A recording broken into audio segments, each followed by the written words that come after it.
ফের বীরভূমে তৃণমূলের গোষ্ঠী কোন্দলের অভিযোগ। তৃণমূলের আইটি সেলের সদস্যকে মারধরের অভিযোগ। কাঠগড়া তৃণমূলের ব্লক সভাপতির অনুগামীরা অভিযোগ, তৃণমূলের আইটি সেলের সদস্য আমিনুল ইসলাম একটি চায়ের দোকানে বসেছিলেন। সেই সময় তার উপর আচমকায় কয়েকজন দুষ্কৃতী হামলা চালায়।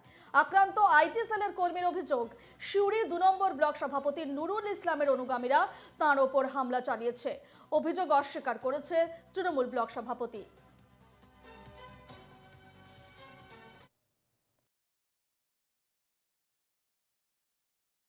আমি বীরভূম জেলা তৃণমূল কংগ্রেস আইটি সেলের সদস্য, স্পন্দন আইটি সেলেও আছি, আর বিভিন্ন কমিউনিটিতে যুক্ত আছি আইটি সেলের। তো আমি দলের ধরুন প্রচার করি, দিদি, অভিষেক ব্যানার্জি, কেষ্টদা, দলে যেসব নেতৃত্ব সবারই প্রচার করি। এবার জানি না অতর্কিতভাবে আমি একটা চায়ের দোকানে বসেছিলাম, একজন সমাজ বিরোধী মানুষ এসে আমার মোবাইলটা হাত থেকে কেড়ে নেয় জোর জবরদস্তি দিয়ে। পুরন্দরপুরে কদমতলায় বসেছিলাম, তো মোবাইলটা ঠুকে ভেঙে দেয়। সে হচ্ছে নুরুল ইসলামের লোক, সে একজন সমাজ বিরোধী লোক। তার নাম হচ্ছে শেখ মুসা।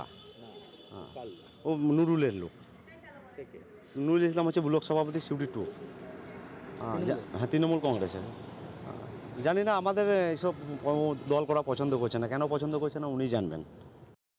এরকম ঘটনা কিছু জানাই নেই, যে এইরকম ঘটনা কোথায় ঘটেছে, কিভাবে ঘটেছে আমার মোটেই জানা নেই। এর সঙ্গে দলীয় কোনো বিষয় আছে বলে আমার মনে হয় না,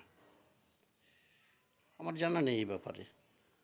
সে বলছে যে আপনার প্রচার করে না বলে। কেউ তৃণমূল কংগ্রেসের প্রচার করলে তার বিরুদ্ধে কোনো দিন মারধর কেউ করে, এটা কেউ বিশ্বাস করবে? ওসব কিছু নাই, ফালতু কথা। যে ছেলেটির কথা বলা হচ্ছে সেই ছেলেটি একটু বাজে বদমতলবের ছেলে আর কি। ছেলেটির বিরুদ্ধে অভিযোগ আছে অনেক কিছু, কিন্তু এই ঘটনা কি ঘটেছে আমি আদৌ জানি না। তৃণমূল মানে গোষ্ঠীদ্বন্দ্ব, এটা নতুন করে বলার কিছু নেই।